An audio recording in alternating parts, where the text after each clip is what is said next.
Thank you, everybody, for coming to the Men's ADHD Support Group. Caroline Maguire is an award-winning author, coach, and keynote speaker who helps people struggling with social skills and friendship. She holds a master's in education from Lesley University with specialization in social emotional learning and executive functioning. She just released a brand new book, Friendship Skills for Neurodivergent Adults, and she's going to be talking about that amazing book tonight. So I've also got a copy. It's a great book. And we'll post links to the book and everything in chat. And so people can pick up the book themselves and take a look. Thank you. Thank you. And by the way, I haven't checked today, but I think it's still true. The ebook was like 50% off on Amazon for like the past week. So I'm always taking the discounts where we can. So I just want to mention that. Hey, Chris. Well, so what I did, since some of you will have seen me the last time I was at the Men's ADHD Support Group, I have a little bit of repeated material and then I have new material.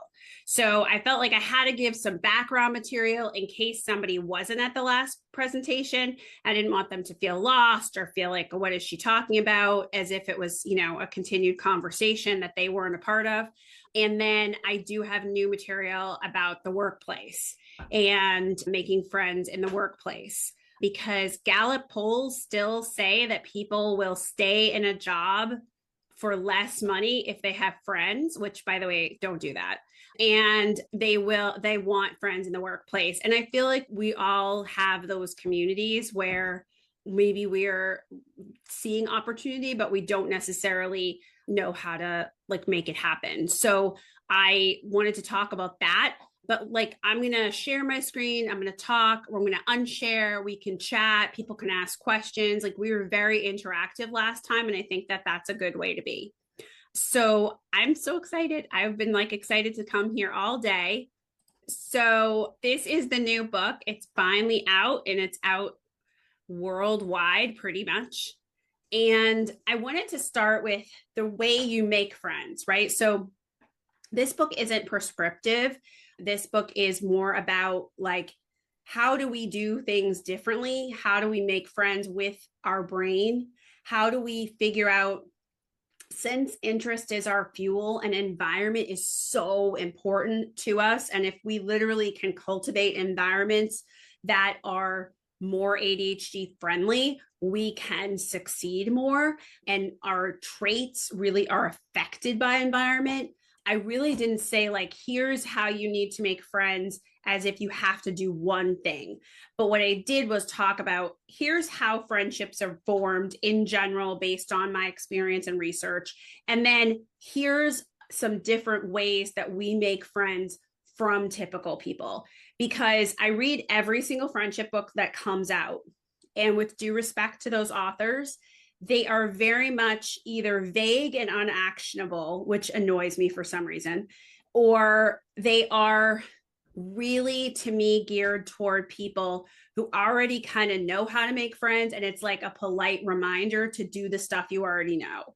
And as we know from Russell Barkley, you know what to do. We just have to do what we know. And it's not simple. And of course, all of our brains are different. But I think that a lot of that advice that's been out there in friendship books in the past, it just wasn't, to me, it wasn't concrete enough, and it didn't answer the questions we have. So one of the other things I did, just to give you context and things you can do with the book, is I literally went out, and Jessica McCabe, who's a friend of mine, kindly put a survey in her different groups for How to ADHD. And then I interviewed tons of people, some of whom were quoted in the book, some of whom were like, Caroline, love you, and don't want to be quoted or mentioned at all. And I got so much information about the common questions people had about friendship, and then the dilemmas that we face. So the 3 Ps are my starting point. And the 3 Ps are participation, proximity, and practice.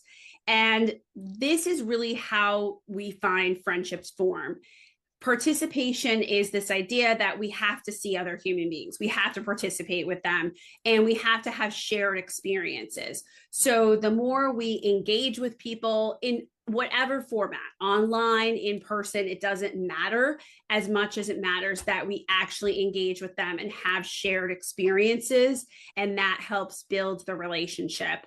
Proximity, you all can probably relate to, because this group to me is like a living testament to proximity, which I love, which is that if you show up at the same time in the same place every week, every month, people get used to seeing you. People get anticipatory towards you. They're like, oh, he's coming. And then you end up making friends. Now, is that 100%? No. But I think that one of the pieces that is a struggle for us is proximity, because we have trouble showing up and we have trouble being consistent. And a lot of times there's a troubleshooting chapter at the end of the book. And I really wanted a way that, divorced from me, right? I'm not there. You can troubleshoot, like, I've read this book, I'm doing these things. Why are my friendships getting stalled? And my bet is going to be, just based on my clients, that a lot of this comes down to proximity and finding your people, and being in the wrong place and being with people who just aren't like you and you have nothing in common. But the proximity piece is really important, and it is a way that we form friends. And you all show up to this ADHD men's support group, you get used to being with each other, right? You start to have this common experience. So you are a testament to this whole proximity thing. Thank you so much for coming into my thesis. I appreciate it. And then practice. So one of the things I find about all of us with ADHD is that we often have lower self-esteem. We often have confidence issues. There's just a degree to which we're really, really hard on ourselves. And one of the things about that is that it means that every move you make feels incredibly heavy and incredibly poignant, when in truth, probably no one is watching you and every move doesn't mean the difference. There's also new emerging research in the past 5 to 6 years that shows that it's not actually the skills and whether or not we are as good at those friendship skills as typical people, but rather it's mismatched expectations that cause most of our friendship problems. Meaning that typical people have an expectation of how you're going to act socially. And when we don't act that way, they are bemused and confused. The research also shows, though, that if you tell people, oh, I'm going to tell a story that may seem unrelated, but this is how I communicate, and I'm going to come back around and that story will make sense, that people are like, great, sure, cool. And I always have cynics when I say this who are like, I can't believe that, people aren't that charitable. No, not all people are that charitable, but they're mean people and you don't want to be friends with them anyway. So, most people, if you explain your come from, they are more understanding. And so my pitch for practice is that we be in a practice mindset, that we're in a learning mode, that everything is practice of these skills, because these are skills that can be built, and that we cut ourselves some slack and give ourselves some grace, basically, but that we do have to practice and it doesn't just come organically. One of the sort of misnomers of neurodivergent friendship is that it's easy for everyone, and that for other people, it's like magic beans that grow the beanstalk. And I just don't think that's true. I think everyone has to work hard. So I'll just share this about proximity and then we can chat. So proximity helps us with these different levels of closeness that happen in friendship.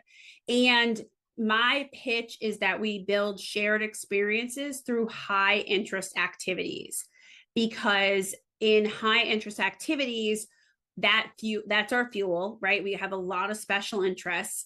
And if you think about the last time you did something that was your high interest activity, you have an automatic language. So you're automatically like, we both speak the same language, we both like the same thing. And then you have something to talk about.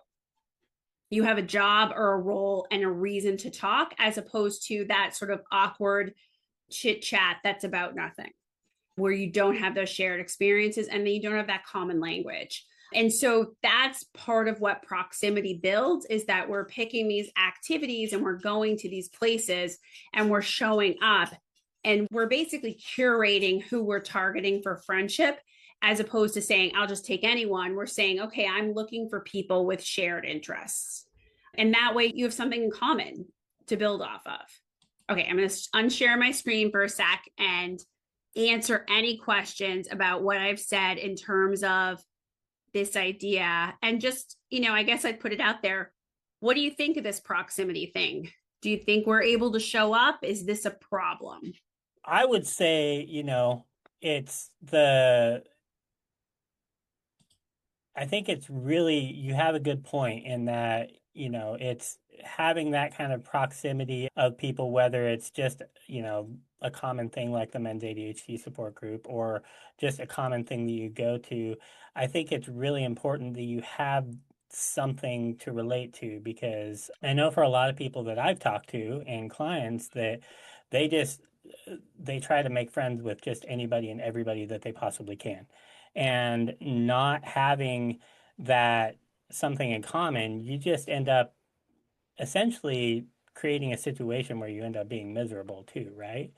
And I mean, I've even experienced that myself. There was, growing up with, as someone who's neurodivergent, it's like I was always that guy who I kind of just tried to do what everybody else did because that was how I made friends. And it ultimately just ended up, making me not really even be able to know who I was in the long run.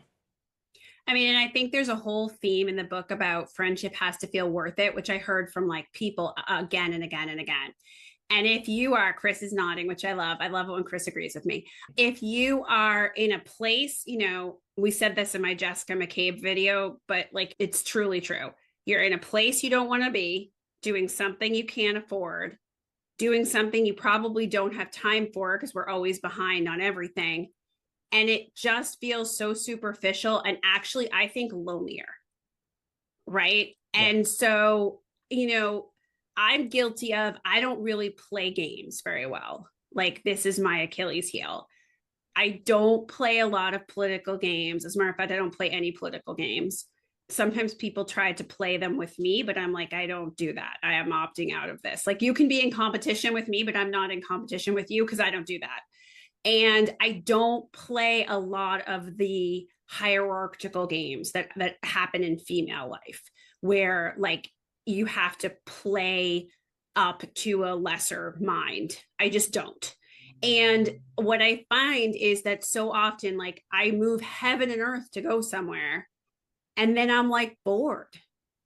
And so when I was thinking about this whole dilemma for the past 6 years, I was like, part of this is we're bored, right? And so my thought was, when we do high interest activities, I'm like alive, right? Like, it's interesting to me. I want to be there. Let's say I go. This just happened to a client of mine.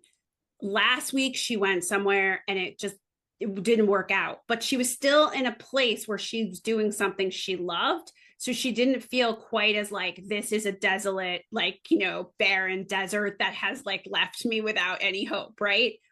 And then ironically, I met with her again today. She went to like same type of activity, just different group. Right. And she found the environment was awesome, and it brought out in her, she's autistic, she's a very hard time with like humor and feeling like she's funny even though she's hysterical. And that environment, same activity, was so much better. But last week she wasn't désolée because she still got to do something she loved even though there weren't people there that were her people. And so that's part of it to me, right? Is like, if we're somewhere we don't want to be, doing something that we're just taking anyone, and sort of, Braden, you described it like nicely, but like we're just sort of like, oh, it's a friend, it's a potential friend, so I will take them. If we're more like, I'm finding my people and I'm finding the people who share interests with me, I think it's less boring. I don't know. Does anyone else have that opinion? Oh, and I certainly do. And I think I don't know if you necessarily cover it later on the presentation, but I realized that especially when it comes to making friends, and Brandon, I think you did a great job of addressing this, that so often there's this mindset of I want to please other people so they will like me, and not I want to know myself so I can find people that I will like. And when you prioritize putting yourself in environments that are based on interest, it's a lot easier to get in that second headspace, because the kind of mental load of morphing yourself to be someone that people will like, that's hopefully, depending on the environment, at least to some degree, it'll probably be taken out of the equation. Yes. Oh my God. That was totally amazingly put. I'm not kidding. I wrote that quote down. I will be stealing that for an Instagram video, but I will leave you out of it and leave you alone.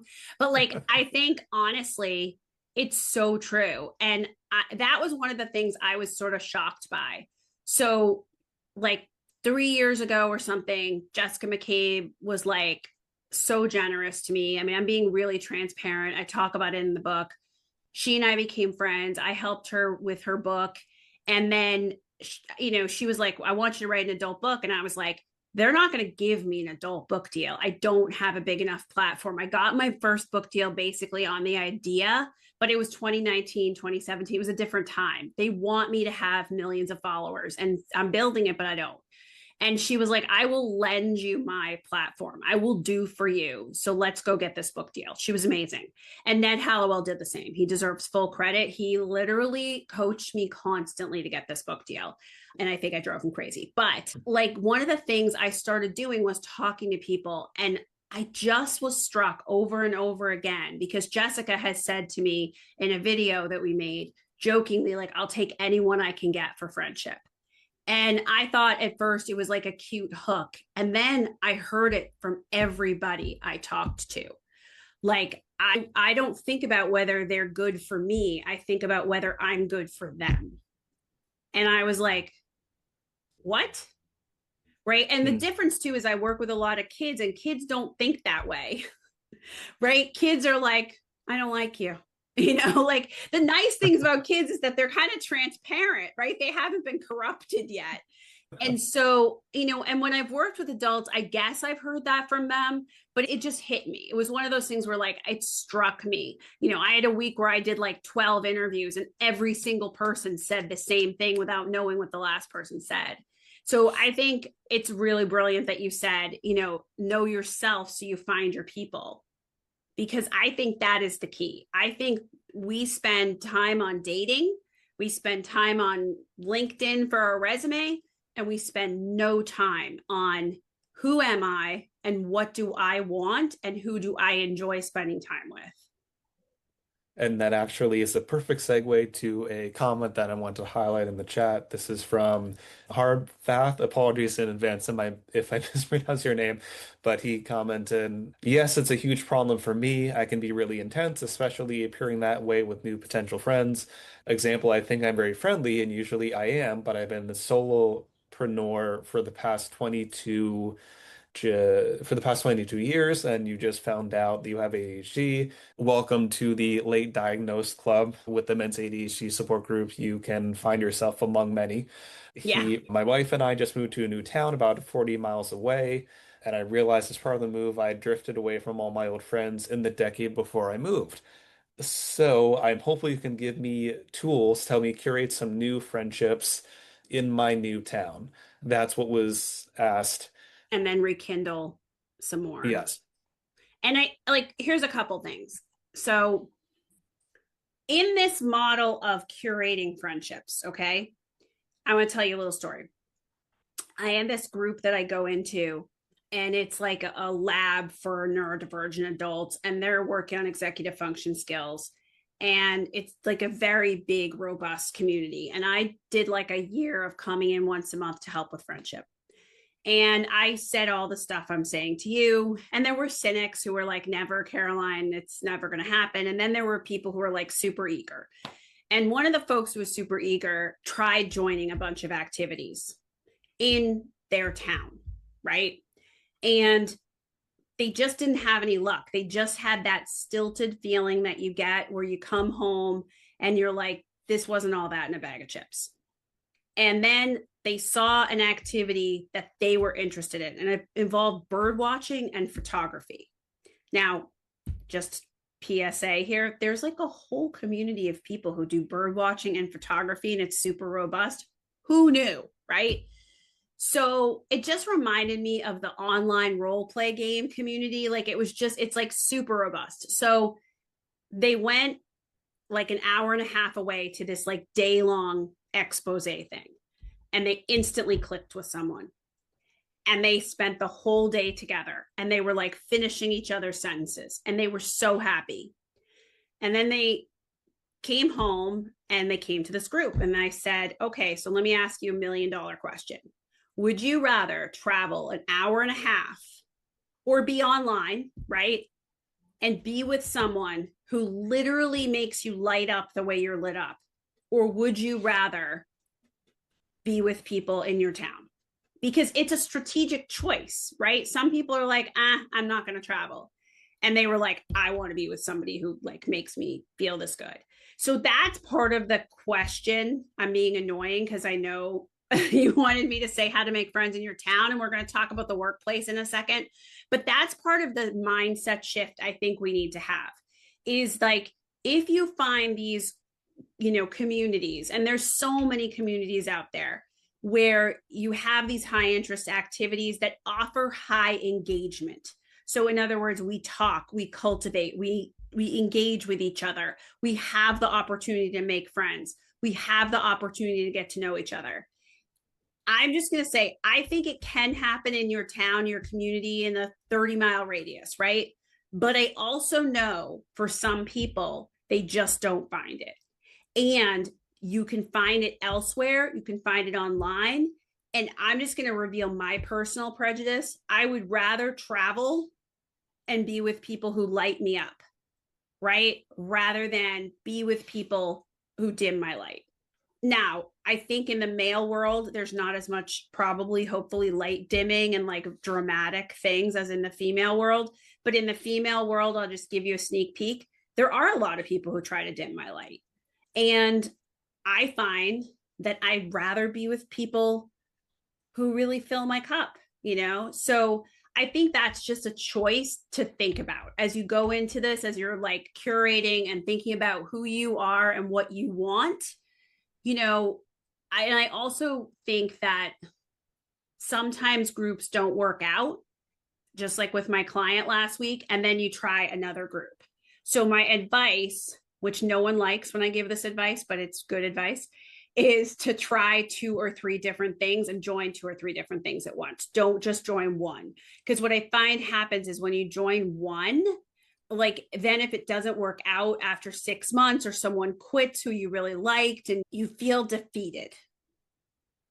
And that's my experience. My clients feel like very defeated. They're like, oh my God, I've wasted all this time. Versus if you're like, okay, I have multiple irons in the fire, and like now I'm going to just shift my attention over here. But I think there are robust communities where neurodiversity thrives, absolutely thrives. Oh, Go ahead, sorry. Remy. I also wanted to something about your story pumped out, right, with the line of I've been a solo entrepreneur for the past 22 years. And Peter also mentioned a comment in his recent comment that he wrote, most of my social anxiety is learned because I was often taken to events that I didn't necessarily want to go to. And I want to just make the very brief point that when making new friends, for better or worse, we don't live in a bubble. It would be great if, I don't know if you've seen the movie Men in Black, but like at 25 or 26, the pen flashes and we have no new memories, then we can just start fresh. Unfortunately, that's not how life works. I wish that was how it happened, but it doesn't.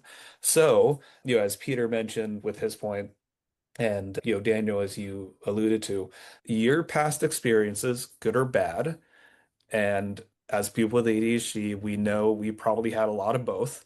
Those that will inform your relationship with making friends, because friendship, like everything else, and I'm sure, Caroline, you'll touch on this during the presentation, nothing happens in a vacuum, especially our lives. Yes. And I want to talk about that. Like, I've been very open about being bullied and everything. And one of the things that I have in the book is like, write a letter to your 14-year-old self or your 12-year-old self or your 10-year-old self, and to do trauma work if you need to. Because one of the things I think is under discussed in the ADHD community is the amount of unresolved trauma and then the reactivity. And I'm going to say something that might get me in trouble, but I think a lot of what's described as RSD is trauma. And I think that having done a lot of trauma work, and I know the healthcare system's very broken, it's very hard to afford it, like all that I validate, but I can't ignore the fact that it works. So I have to say, if you can do it, it really, really helps. And it helps you also know when that 14-year-old self and those past experiences are driving your behavior. So, I joke about this in the book, but like 14-year-old Caroline's like not a reliable narrator. And I talk about mindsets. And one of the things I talk about is that one of my mindsets is called fortressing. Now, a lot of you who know me from the International Conference on ADHD know me as like a very friendly person. And I am, but I don't really do 3 strikes. I'm more like a 1 strike person. So that's 14-year-old Caroline. And she's not really reliable. She should not be in charge, right? She is like, you wronged me once. Why would I give you a second chance to wrong me? I see who you are. And fortressing means like your drawbridge goes up and nobody can cross the moat. Or she sets standards that are so high that no one could possibly ever meet them. And then is like, well, see, you didn't meet the standards. And I have to fight against her because she is just trying to protect me. Right. And so, like, we all have that former self, and that past stuff really does come into play. And I think that's another thing that's very different than, and why the typical books don't apply, because they don't talk about any of that and how hard it is and how scary it is. Right. I also would say this: a lot of my clients take something as a rejection that I think is not a rejection. And I have to guard against this with my own mindset, which is sometimes people aren't looking for new friends, right? They're at pickleball, they're at an activity, they're coming to something, and you're seeking friends. You're going there to seek friends. And it has nothing to do with you. They're just not looking for friends. And it's so painful and so hard. And I wish that people wouldn't do this, because I always think, like, what do you have, like a quota? You can't have more friends? Like, that's silly. But people who have better boundaries than we do probably have that, I'm not here to make friends mindset sometimes. So I do think sometimes you're seeking out someone and they're not reciprocating, and it's not about you. And I think that's the other part of the past. We take it as about us. Like everything is about us, when I sincerely believe sometimes it's not. Very well said. And there's just one more comment. And, Then I'll go back to my presentation. yeah, sorry, I don't mean to. No. I want the comments. I love it. But Jacob wrote something, and frankly, I can relate to this too. I kind of am one, both being ADHD and autistic. But Jacob wrote, I have ADHD and autism, and I've been struggling to make friends. I'm kind of like a loner, and I feel really lonely and isolated. Sometimes I'm fine with staying in my own lane, but at some point I still get frustrated and down. I've so been there, and I can certainly sympathize with that, especially because our social battery tends to get drained a lot more quickly. So at least for me, and I can, ponder a good guess that for you, when people think of someone as a loner, it's usually this idea of like the sad guy that doesn't want to, talk to people, and, he's just in his own head. And while sure, that might be the case for some people, sometimes a loner just means they need to refuel quicker for their social battery. And I can sympathize, because a lot of times it feels good being alone or not draining yourself out. And then all of a sudden, the moment when you do want to have that close connection, you don't, because understandably, you have a very low social battery.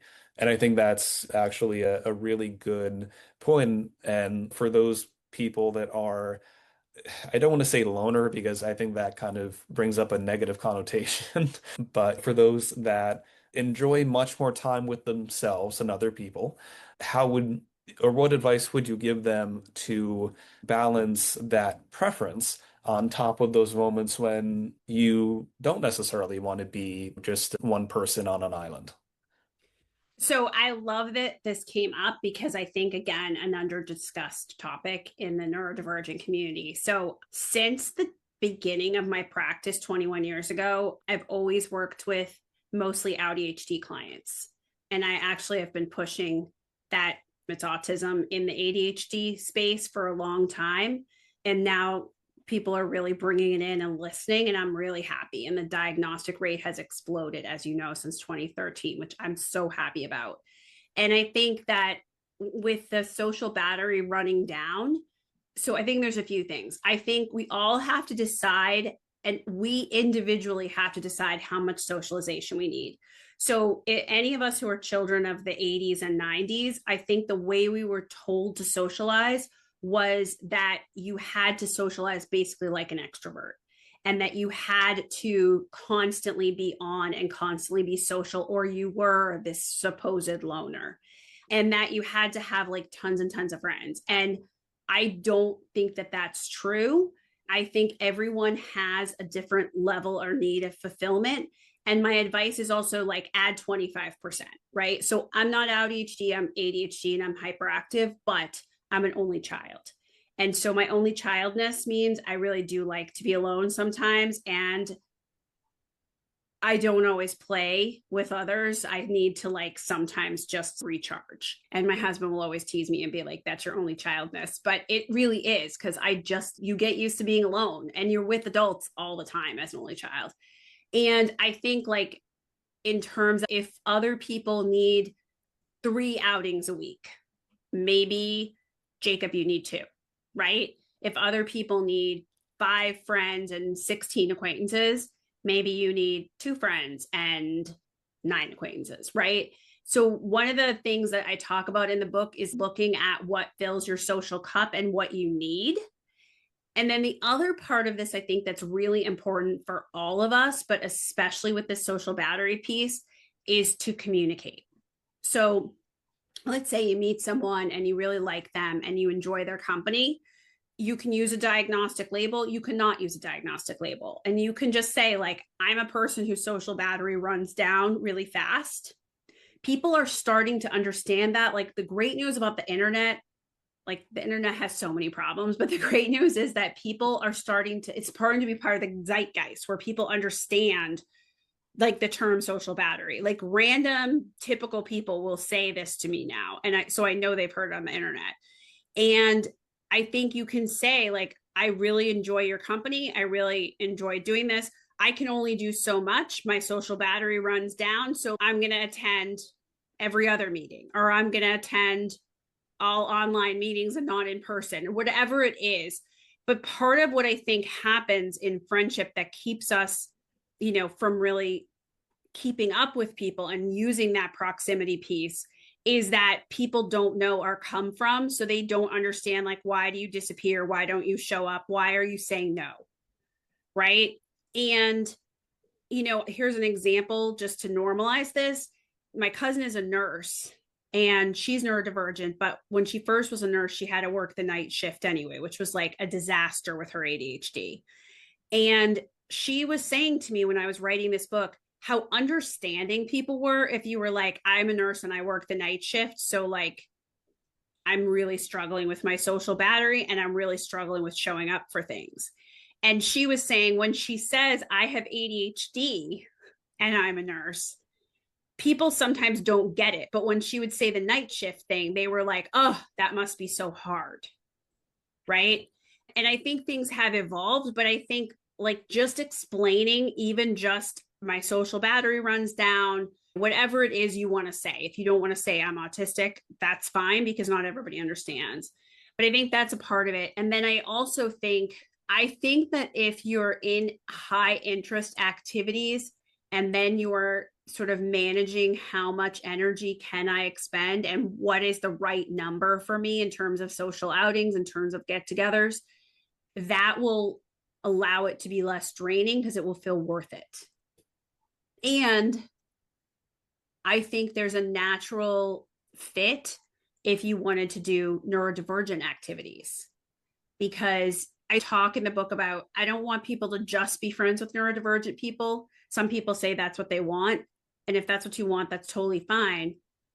But I do think be friends with anyone. But I also think, like, if you're looking for a community that understands that battery issue, the neurodivergent community does. And so, that might also be a place to fulfill some of your feelings and your needs. And let's face it, a lot of these activities where we have our special interests are neurodivergent people, but that's part of the advice I would give, to find those like-minded people, which I noticed you had in your comment. To the presentation. Okay, I hope that helped. It is so hard. The social battery thing is really hard. I understand completely. So when we are in an activity, we want to elevate the activity and add that level of engagement. If there's no engagement, if I can't talk to anyone, then I can't make friends with them. A couple high interest things. Pickleball, let's face it, pickleball is like practically a cult at this point. So pickleball is amazing. They have really good clubs and really good community. I love volunteering as a way, because it kind of creates a natural funnel, so that if you have some interest or you have some passion and it fits in that social justice piece, if you volunteer, you're sort of like funneling toward those people. I love online communities. I think we run down online friendships way more than we should. I think that they're a great source of support and friendship. I would literally never do this because I am way too unbrave, but improv and stand-up comedy has been a thing that people have said is amazing for communities. And then any special interest club, like I said, bird watching, photography, any of those kind of things, kayaking, fishing, motorcycle clubs, like anything you want, there's a club and there's a community around it.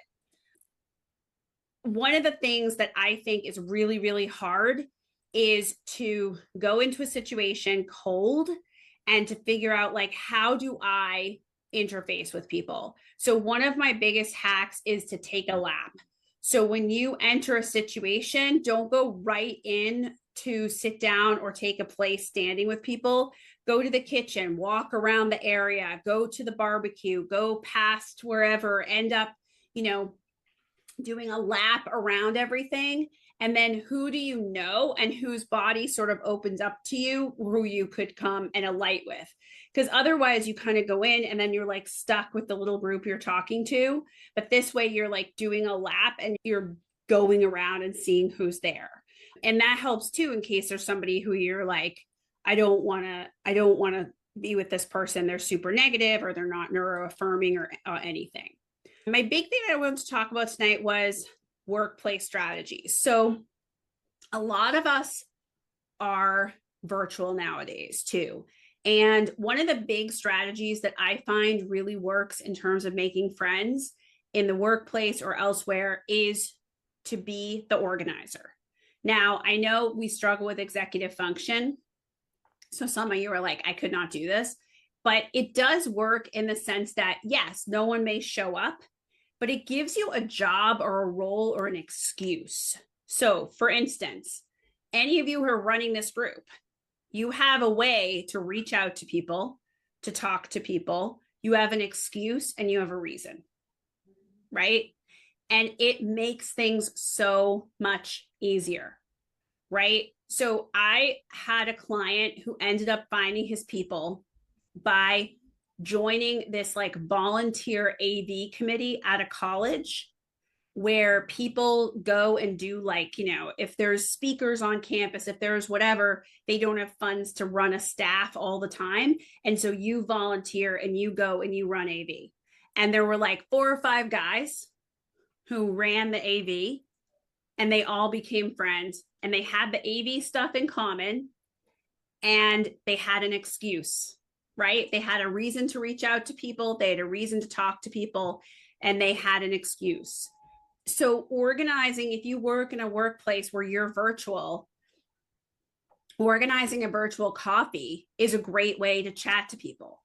And it does take a little bravery, but this is where we say, I'm practicing this. And if it doesn't work out, it doesn't work out. And we like lower the expectations of ourselves. So be the organizer. It really, really works.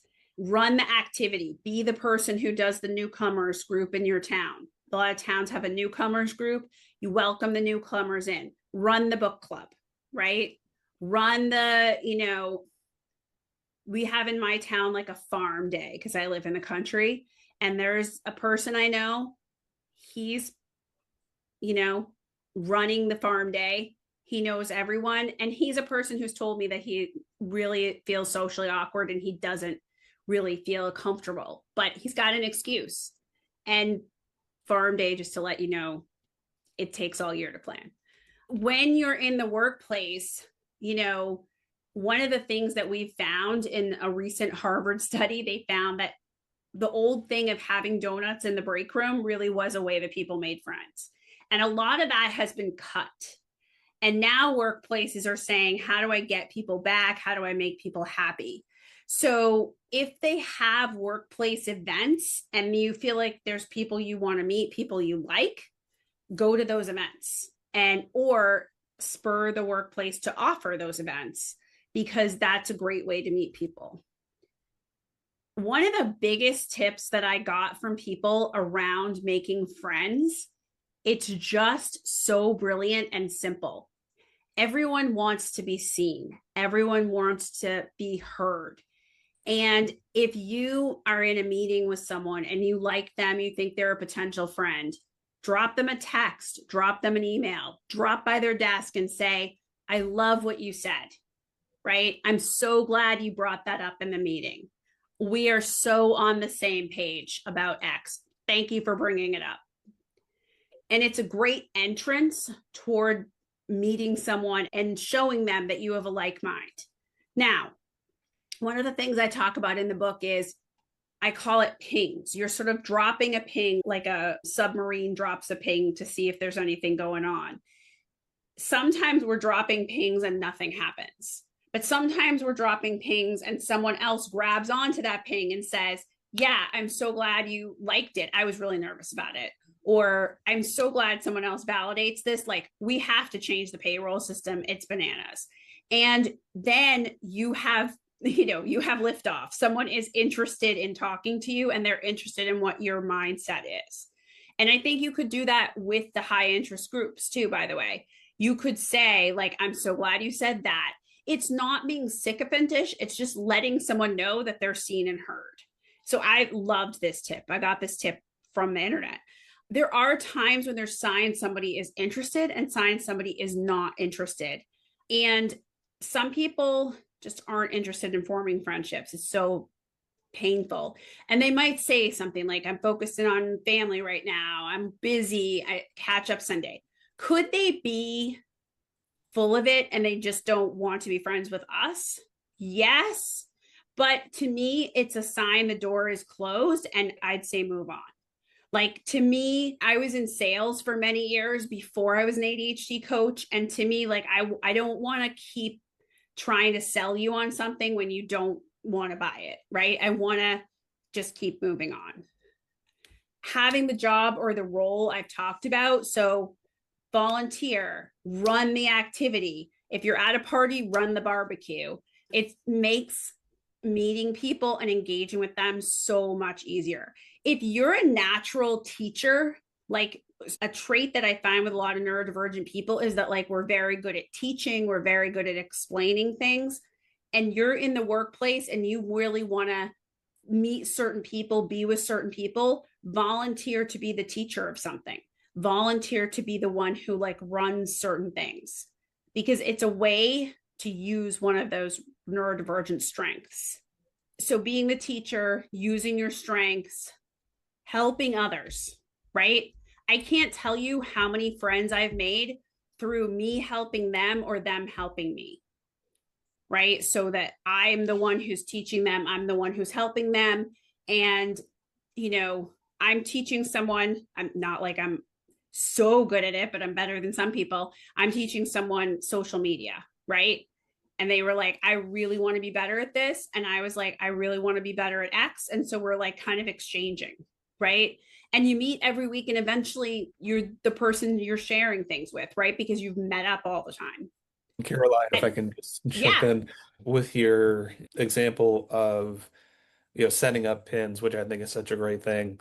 Also, sometimes you can potentially be the person that sets up a environment or a thing where pins can gather. This is a very niche yes. example, but I happened to work for a nonprofit for a couple of months that had a environmental bend to it, and our building didn't necessarily have a place to throw away your organics. So I took a large plastic bin that was probably from like protein powder, wrote compost on a piece of paper and stuck it.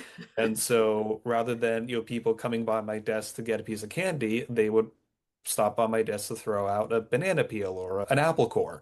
There wasn't necessarily immediate conversations that happened, but if you don't necessarily want to be the one that organizes, which can be intimidating, sometimes just placing something that people can gather around, that can also be very helpful because you're still, to your earlier point, you are creating proximity. The people that dropped off something in my impromptu brown bin, they were literally like right next to me. So they were very close physically.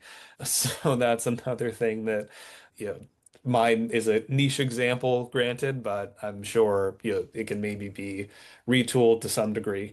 And I also wanted to jump in because Max has a question. He mentioned that he has a hard time when people who you want to be friends with don't reciprocate. And he asks, I'd like some strategies to self-soothe after those kinds of rejecting interactions. So that is very hard. And I totally fully admit that. It's so first, let me just say, I love the example of the compost. It is a niche example, but I think it's an example of being a helper too, right? It's so here's the thing. I know some of these things are brave, but I also think some of them can be using your strengths and using your level of comfort, right? So you didn't decide to organize the entire office and go desk to desk, right? Which might have been uncomfortable for you. You decided to do something that was, a little more in your comfort zone, and it created that proximity, right? And here's the thing, a lot of things are done online now, which means that we don't have to conjure up that face-to-face stuff. If that's hard for us, we can use the online community. And then going to Max's question, that is so hard. And I do think it's like really difficult. And I do want to say that, a lot of my autistic clients are like, how many times should I ask someone to do something? And I say twice and then let it go. Because if they really want a relationship with you, even if they've said no twice, they'll come back to you, right? And that way you're not putting yourself out there quite as much to really just feel bad. I think in terms of self-soothing, one of the biggest things I feel like is an issue for us is self-talk. Is how do you frame and talk about this to yourself, right? So when a rejection happens or even just a mismatch, like it's just not, a situation where they're looking for friends, I think one of the biggest things that pulls our confidence down is the way we talk about ourselves and the way we talk to ourselves. So in terms of self-soothing, if rumination happens, I think doing a pattern interrupt. One of the things I have in the book that I discovered that I've been using as a ruminator, I'm a big ruminator, is don't ask yourself why questions, because why questions can't be answered. Like I can't know, right? I'm picking on Chris because he's so fun and would never do this to me. But like, why did Chris say no? I don't know. I cannot parachute into Chris's brain, right? I cannot know why Chris said no. And we ask ourselves why questions and they perpetuate the rumination. The other thing is to do things that make you comfortable, right? After you've experienced this, whether it's weighted blanket, whether it's watching a favorite movie, but like you have to give yourself comfort and really, I think, engage in positive self-talk. I tried. I was brave. right? And then talk back to those negative feelings. Dr. Russ Ramsey has a book coming out soon on anxiety, and I have read the book. I don't know if it's going to be the same iteration I read, but it was really good about things like self-talk. I thought he really mastered it. And I also can totally send you, Max. There's a YouTube channel that I follow. The woman does a lot with trauma, and she has these like mindfulness exercises that you can do, and they calm your limbic system. And it's a technique that I'm going to not do it justice, but it uses the electromagnetic waves in your brain to basically, you do like a series of actions like this, and it feels like hugging yourself. It's like really comforting. And then first of all, she has one of those voices that like calms you down, and it like brings your limbic system down. And so I personally, whenever I'm keyed up, I do stuff like that. And I'm happy to send that to the organizers of this group, and they can pass it along. Her name is Dr. Kate Truitt, and she's like really amazing. And every time I talk to her, I feel better. Like my YouTube producer was like, when I talk to Kate Truitt, I feel better about life. And I'm like, I know, right? So that's the kind of thing I think we have to do so that we feel like comforted, right? To go back out and do it again. I think that was the main one I'm taking a look, and it's a lot of discussion. I actually do have a question though. Oh, yeah. Yeah. So it's kind of related to, you talked about like doing your rounds of the room and everything. Small talk. Most of us really, really hate it because we just want to get to the meat and potatoes of the conversation, and it's such a hard thing.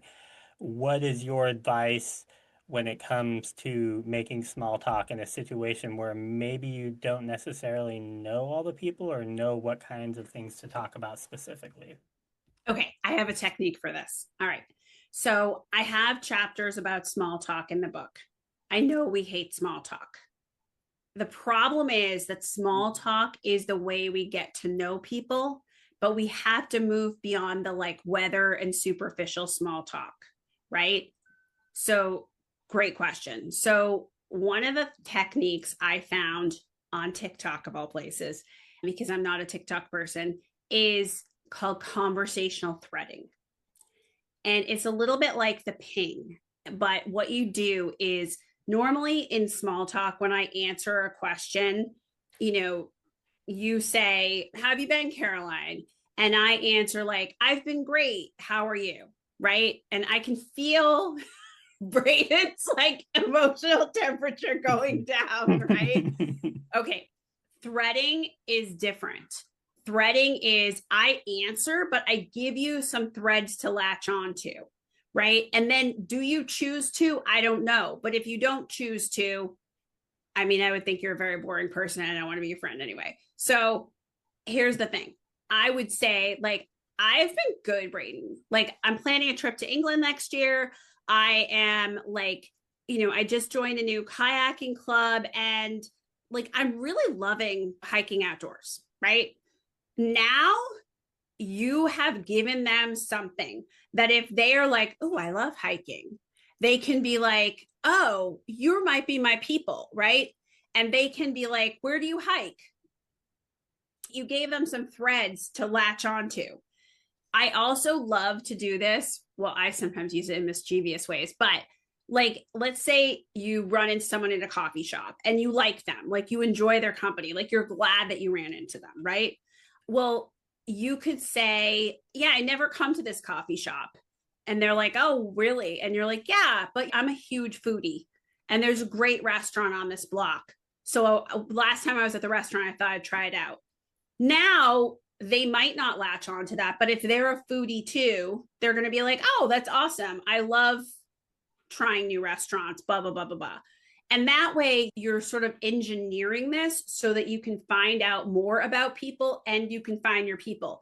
But like the ping, they may not latch on, right? And if they don't latch on, I don't know, that just shows me that they're just not like going to be interesting, right? Because I've been using this technique for like a year and a half, and I like will go places and do it as an experiment, like to see how it is and how it works. And I'm telling you, anyone who is even remotely interesting, even if they're not my people, they latch on to one of the threads because I think everyone struggles with that in small talk. And if they don't latch on to one of the threads, I just think that they're not like a conversationalist, or they're not like interested in continuing. Does that make sense? Yeah, it does. It just, I was sitting here thinking about when you're talking about people not latching onto something, and I just get this picture of doing the whole big gulps, huh? Okay, see ya. Yeah, I mean, the thing is, though, the part of why we don't like small talk is it's stilted, right? Yeah. And you're like, what is the purpose of this? It's not interesting, right? And sometimes you even do it worse because you're not interested. Right? Chris is nodding vigorously. I really love to make Chris nod and make him agree with me. It like really makes he nods so enthusiastically. He does. He nods so enthusiastically. I resonate with it so much because it's like when we were saying it earlier, like if someone is not giving you the energy, like we don't, like it's so hard to just get dopamine. So if it's like I'm trying, I'm throwing myself out here and you're not getting that energy, it's just so whack. It's so whack.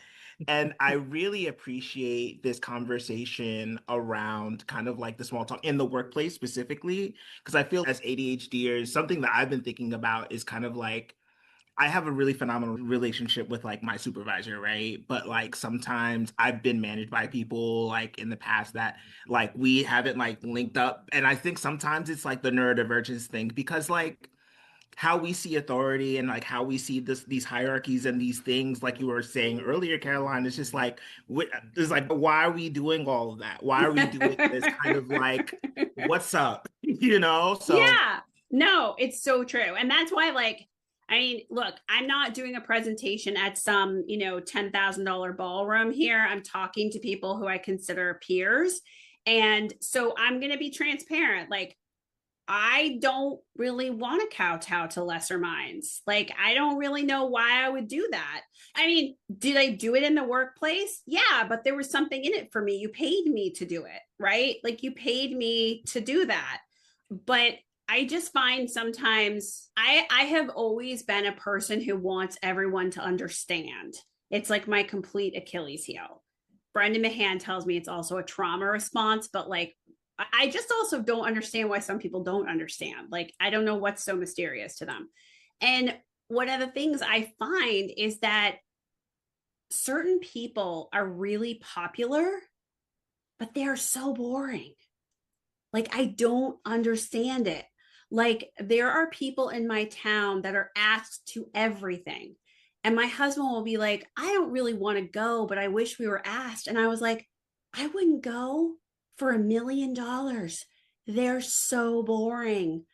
And he's like, I know, but like, I just want to be asked kind of thing. And I'm like, I just don't, it doesn't interest me. Like, they're not interesting. And I don't understand why they're so popular because they're so boring.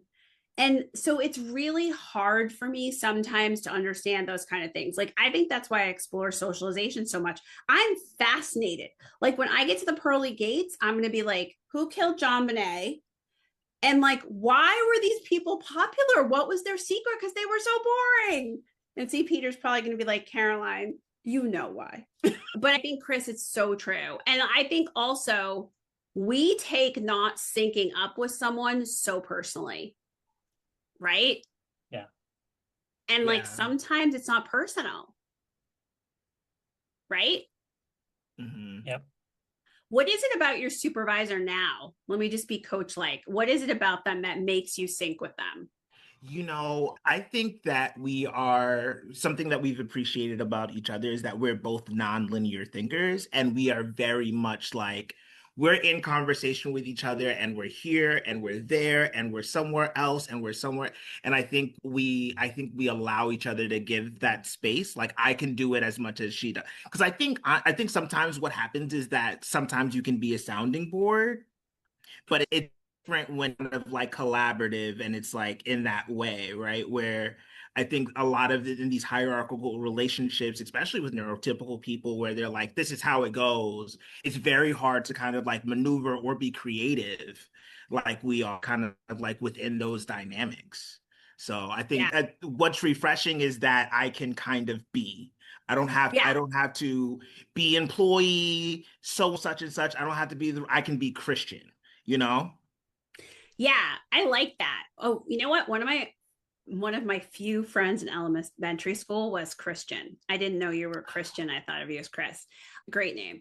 I think because I was always friends with the boys, by the way, always friends with the boys. Like there were like 13 kids in my class because I lived in a real country place. Two of them were my girl bullies, and the rest were boys. And I got along with the boys so well. So, like when I was in the workplace and I would be the only girl, I was like, this is fine with me. I'd rather be with boys. I think also there's like research about how we're bottom up processors. So, especially ADHD folks, like when we process information, we process sort of like all the details, and then our brain makes decisions about what's important. And what we value and see as important is not the same as what typical people value as and see as important. And this is like a very abridged version of it. And when people who are typical filter information, they actually filter out a bunch of stuff and make decisions about what is most expedient, right? And they don't necessarily look at all the details. And why I mention that is like, that's what makes us the people who say this rocket will not be making it to the moon. You need to redo your math, right? We notice all those details and we are looking at things differently. We are not linear thinkers necessarily. And we see, you know, I had a boss who used to say, I see the forest through the trees, right? I didn't see the forest for the trees.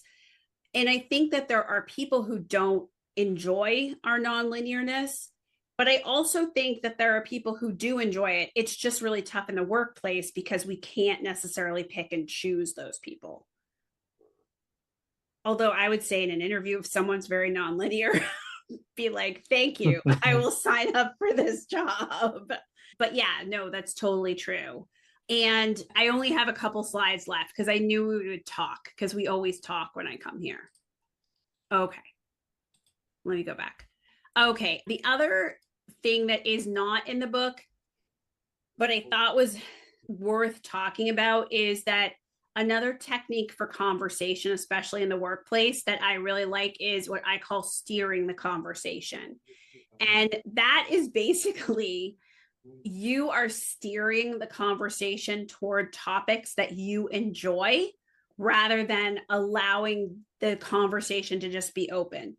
So this doesn't mean necessarily info dumping, although I have a hack for how to info dump and make it like more part of the flow of the conversation, but it's allowing you to say, you know, that reminds me of, or I'm curious about this, or, you know, what do you think about this? Or I recently read something, or like just steering it toward a conversation that might be more interesting to you versus allowing the conversation to just be about the weather.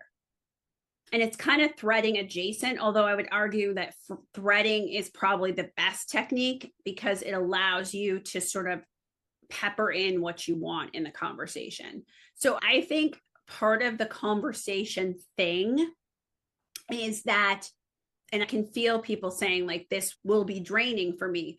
But I think when you are with people where you share an interest and you are in that sort of like shared interest environment, you have a common language and you have a topic you're jazzed to talk about. So that's why I think the high interest activities are like the way to go. Because instead of using all these techniques to steer the conversation to something interesting, you are talking about whatever it is that you're interested in, right? So in the book, I made her my hairdresser, but I had a lady who worked for me. And she was like very involved in this like fishing community.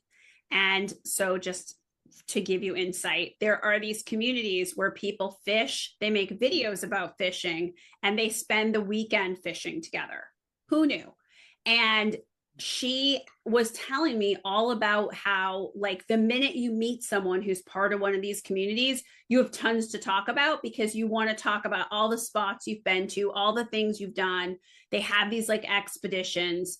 And to me, that feels much easier than learning to make small talk that is like going to be you trying to draw out someone, which I can tell Braden would just hate.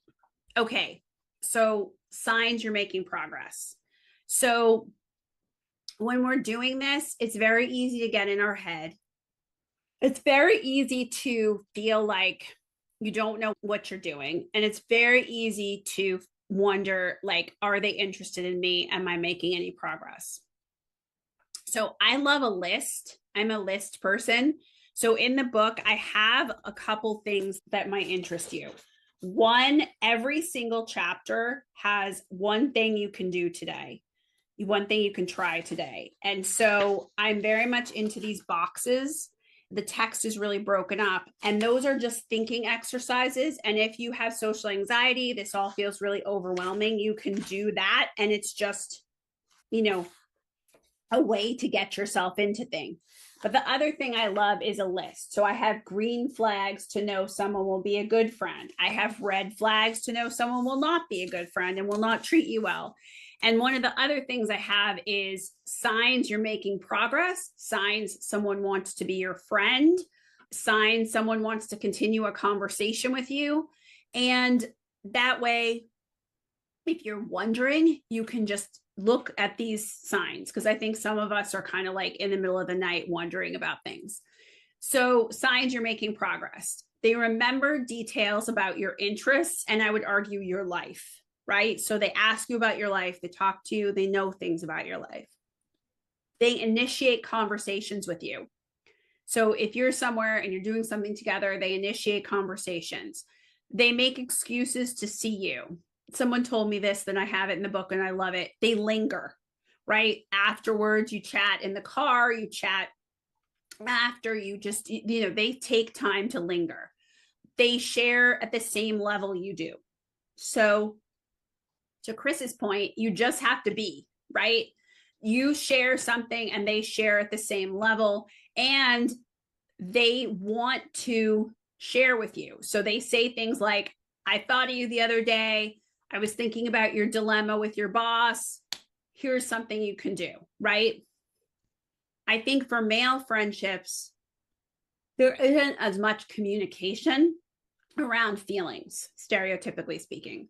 But I think that there can be signs, right? So I think that there can be signs, and the signs can be that they are seeking you out and they put effort into seeing you, and that they, do things to help you with the activity, or that they, just spend time with you and have like, a parallel play type situation where you're both doing stuff in parallel. And I think that's a really good sign you're making progress. I just don't think that every relationship moves forward. And that's the really hard part, is that some relationships don't. However, I have a whole troubleshooting chapter, so that if you feel like the friendship is stalled and you can't figure out why, or you're like, is it stalled or is it in my head, you can troubleshoot it. And you can look at all the different aspects that go into the friendship and like, where am I and what am I doing? Because I think that sometimes we're just not sure. And sometimes we're taking a really dim view of things when it's just taking more time. One of the things that is really unclear is how long do friendships take to form. The research is not great. Like, it's not a highly researched area because it's not like a disease state or something. But basically, I like this number. It takes about 60 hours to become friends, or 11 interactions of 30 minutes. So if you think about it, if you join an activity, I think that kind of tracks like 11 weeks at 30 minutes a time, right? And maybe you're not close friends by then, but you're like activity buddies or your friends. But that's also part of this, is that a lot of times I think we want to see progress really quickly, and we have to like spend time and we have to nurture the relationship, and it takes time. So don't give up if after like a couple times you don't feel like you're making progress. It could be that the other person takes time to warm up, and that's okay. This is the book. This is how you order it. I don't think I skipped any material, but let me make sure. No, I got all the Be the Teacher and everything. Okay, so I got through all the material. So everybody, I got their material. Other questions about this? So Max had posted a question in there. Why does it often feel for me as a person with ADHD that these responses from people are more the exception and not the rule? I feel like I do these with a lot of people and I certainly see them come back, but it seems like so many people do not reciprocate to the same level I do. Maybe I just need a lot of connection and stimulation more than the average person. I don't think it's just you, Max. I think that's who we are, right? I think we're seeking stimulation all the time. Our brains are under aroused. I think so first of all, making a friend is kind of akin to falling in love. Like there's a whole dopamine related process that we feel. And since we're seeking stimulation and since we're insecure, we often require more feedback. I don't think it's just you. I think it's who we are. We want to feel that zing, and that often I think that emotional moment we feel where we really click with someone and we really feel good, we kind of rush in and want it always to feel that way. And we also kind of misinterpret that emotional moment as really meaning like, I have a friend now. When all that emotional moment means is, oh, this person is someone I click with and there's potential here. And now I have to do the work of nurturing the friendship. I don't think it's you, Max. I think it is literally the ADHD brain. We want a lot of stimulation and a lot of feedback. And that's one reason we fall into like toxic cycles, because dramatic people are exciting, right? So we fall sometimes into relationships with people who give us that dopamine rush and that stimulation, even though they're not good for us. And we are very subject to love bombing, because there's certain people who will make it all about you. They'll love bomb you. They'll make it really interesting. Sometimes they're manipulating us, right? They want something from us, but it feels really good. And it's like really interesting and it's very stimulating. And I find that a lot of us really kind of fall for that, because we're like, oh, this is so much more interesting than like the steady Eddie person, like the steady Eddie person who is, there and maybe not a huge conversationalist, but they're like a really good, backbone. They're always going to be there for us. They maybe aren't, so exciting. Sometimes we overlook them and they'd really be good for us, but the love bombing person is like super interesting. So we kind of go off with them. So I don't think it's just you, Max. I think it's a thing. Yeah, I appreciate that. Thanks, Caroline. That's like the main thing that I've wanted to address, I guess, here is this feeling like I need so much more stimulation and connection than your average person. And it's like my status quo is really different from that of others that I've realized in terms of like when I talk to you and we hit it off, like I think we're friends immediately. And like that that's worked for me in many situations. But then maybe they don't reciprocate or they don't come back. And I have this expectation I set kind of because we made an initial connection that's like, oh, we're friends. But I think I just need to be more self-aware of my brain and that I create connections more quickly than others and sort of teach myself about what depth feels like and understand that just because someone isn't like running to hang out with me, I want to to hang out with other people. It doesn't mean I'm like not worthy of that friendship or that I can't find others who want to do that with me. It's just not everyone is going to have that same reaction, I guess. Yeah. And Max, I call this the impulsive friendship cycle. So I have like a whole section on self-diagnosing yourself around this. And if you hit the QR code at the back of the book or the audiobook or the PDF, there's extra materials around this, because it's like a very common ADHD thing where we meet someone, we have this, what I'm calling it an emotional moment now. Like we just click with them. And then I blame Hollywood for this too, because I think Hollywood, especially for women, makes you think that you're going to be these like immediate friends who are going to like run through the flowers together. And like, I have to tell you that the people who've become like my closest friends are not run through the flowers people. They're the people that I've realized in my 40s are like reliable and good to me, and like not, not maybe as enticing, but like they're also not going to burn me. You know what I mean? And sometimes those people that we like really enjoy that you're describing, and like I've been there. I was like the queen of the impulsive friendship cycle in my 20s. And the problem is that like we jump in with both feet, and then we realize like, oh, this person's like super toxic. And I tell a story in one of the Jessica McCabe videos, and it's like, hand to God, the truth. Like I found myself one day, like, I don't remember if we were eating a meal or just having coffee. And I realized that they were like a toxic racist. And I was like, okay, and I need to go. Like, I was just like, oh my God, how did I miss this? How am I like here with you? And like, you're expressing these views that I'm like, am I on candid camera right now? And I was just like, that was actually my big wake up call. Cause I was like, I loved people I clicked with, but some of the people who want to click with you and move really fast, it's so appealing to our ADHD brain. Right, but sometimes it's because they have these like toxic cycles. And then you find yourself like, I need to pay the check and go. Get out of here. I don't know what I'm doing here. So yeah, I totally understand, Max. And I think there's just this factor of dopamine in our brains. And I think that we don't talk enough about like what a temptress dopamine is. And I know I saw an Instagram post the other day that I loved about like our food cycles and eating and stuff, and how like we just are so like, are we eating because we're hungry or because like we really need a hit of dopamine? And Dr. Roberto Olivardia, who I love, I once asked him why I could never give up bananas, because I was doing like a low carb diet and I could not stop eating bananas even though they're a carb.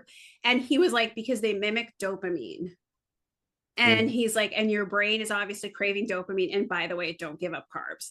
But like, it was just interesting to me because I couldn't, no matter what I did, I couldn't give up bananas. And it was because of the dopamine. So those people, Max, that we meet, they like give us that hit of dopamine. They're the banana. They're the banana. Not to make this like weird or creepy, but I just think my husband's probably outside listening to this, like, what is she talking about? But I mean, I think that dopamine hit, it's like, I don't want us to be with people who are super boring either, but I think we have to be aware that like we want that dopamine hit. Yeah, for sure. I think, I resonate with everything you're saying. I think what I'm getting kind of from what you're saying too is I think I've been in a state of like, and I had this since I was little, and I imagine others would probably feel the same. I want everyone to be my friend. I want positive responses from everyone. I want like that hit of dopamine, like you said, of someone being like, I like you, come to my party, be my friend. And it's like, that's the brain. That's our brain starved for that dopamine. Whereas I think it's helpful to understand that maybe the neurotypical brain doesn't have that same setup. So like there's not this hunger for positive response from everyone, I guess. And it's more fulfilling to find the friendships that can give you that kind of stimulation that we deserve. It's not like we don't deserve that hit because, everyone wants that, but it's like we don't need it and it won't come from everyone. It's better to kind of sit back and listen and get to know the person and see if they reciprocate, see if they show those signs that you had on the slide, to like then have higher quality friendships that are lesser in number, but train ourselves to not expect that quality of a human and connection from like all the people that you meet. Yes, exactly. And I think like, some people are like an amusement park. Like there's a lot of lights, there's a lot of sirens, like there's a lot of circus, right? And like they're exciting, Totally. And then we realize like they're Barney from How I Met Your Mother, right? Like they're never going to commit and they're always going to suck us dry. And the thing is, like, I think there's just a need to know about the dopamine and know about the thing. And then you can make decisions. But I do think we can have a click, and a click is a good sign right? Like that interest click, right? That I'm talking about where you're like, oh, you want to talk about fishing too, right? Or for me, it's like true crime. But like, and by the way, I've been talking about this so much on so many podcasts since the book launch. My DMs are full of people that are like, you're too obsessed with true crime. You need to stop. But I just think it's our brain. And I also think there's been this myth that's been perpetuated to us. Two things: go find someone, right? Be the friend you want to be. Okay, that's be the friend you want to have, or whatever that stupid phrase is, like not true, right?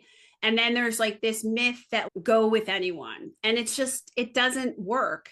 But I think that knowing ourselves is really the key so that we can find like-minded people who aren't super boring, but also aren't super toxic. And to that point, I just want to jump in here quickly that I think it's so important to realize that we are worth having healthy relationships, and this kind of chasing dopamine at all costs. It reminds me of a relationship that was someone that actually got really ugly towards the end and I walked away from, but it turned me on to this phrase or abbreviation called DARVO. I don't know if you're familiar with it. It's DARVO, and it stands for deny, attack, and reverse victim and offender. And I realized with this person who shall not be named that there was that initial dopamine hit of working on this project together, but towards the end, it was essentially just Darvo in a nutshell. And I think that's something that we should all realize, that just because, we want to have friends and have connections, that doesn't mean that hopefully you have to sacrifice your sanity. You have to sacrifice what you know is right, how you deserve to be treated. Because when you feel like you don't deserve friendship, you'll take anything that you can get. And unfortunately, for people that are toxic, they can do something, use that manipulative tactic. And if you're not sure of yourself and what you deserve, it makes it very easy for someone to not only use that, but then have yourself wondering, am I the bad guy? Did I actually do something wrong? Was it my fault that I asked a question? And they're manipulative too. Like there are people that are manipulative. So like my worst fear, which I actually told to a therapist and they started laughing so hard, was that I would be the manipulative person or be the user, right? So they take that and they twist that around. And they're like, oh, Caroline, you're an only child, so you're so selfish. So you're so this, it's always about you, right? And that's like a sign to run, right? But I think as much as I see Chris's reaction to this, like, I think it's good to talk about, because I think that mindset, and by the way, I'm not trying to pick on our parents because my mom's actually in the hospital and is very sick. But if you are a kid of the 80s or 90s, your parents were like, go find someone to play with, right? And the message we were sent was not go find a person who's really great to you and is supportive of you. The message was go find anyone, because you should have people and you should have people to play with, and you should have this like gaggle of friends to play street hockey with, right? And I think that the dopamine thing gets us in trouble. And I think that the I'll take anyone I can get gets us in trouble. And that's why, truthfully, one of my hacks, just as we're wrapping up, is, maybe you create a backbone or a network like this one here, and you create online friendships that can back you up, and you have like some solid things. And then as you're going out and you're trying to make new friends, you're like, you know what? I'm not going to just take anyone, because I have, the guys at the ADHD men's support group. I have this, I have that. And I'm not as desperate feeling. And believe me, I've been there, right? Where you feel that desperation and you were told to go find someone to play with. So that becomes your instinct. And I did remember, Remy, the DARVO thing. I just can't ever remember like what the acronyms all stand for, because I have terrible my working memory. But no, I really hope people will find their people. And I think the first thing that we said about know yourself so you can find people who you like rather than trying to fit in and be likable. Right? Because I think that's the message. And I think that it's entirely possible, by the way. And I really yes, thank you so much. Shane is like so good at, he's on top of everything. But I really hope that everyone got benefit from this. I wrote the book with us in mind. I fought really hard to get publishers to let me write a book about neurodiverse friendship. And what I find is hysterical now is there's reviewers that are like, we've been waiting for this. And I'm like, well, you made it really hard to get this done, but fine. But I'm really glad that it's well received and that you're seeing benefit. And I really hope that when we run into each other again, you're going to tell me about like some great friendship experience you're having. Absolutely. And on that note, we're at time. So I know. Thank you so much for doing this today, Caroline. We really appreciate it. We always love having you. You make the conversations amazing every time. So really appreciate it and glad to have you. So. You guys are so great. I was totally enthused to come here. I think it's great that you have each other. I don't know if I told you guys this last time. My husband's actually there tonight. My husband has, I call them the little old church men, which is kind of mean, but my husband has this men's group that he does through our church, and they talk about like real emotional stuff.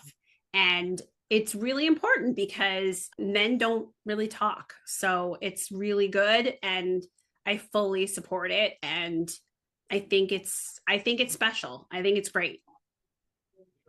Yep. Thank you, everybody. And if you appreciated this content, please feel free to donate. We will post a link in the comments, and have a great night, everybody.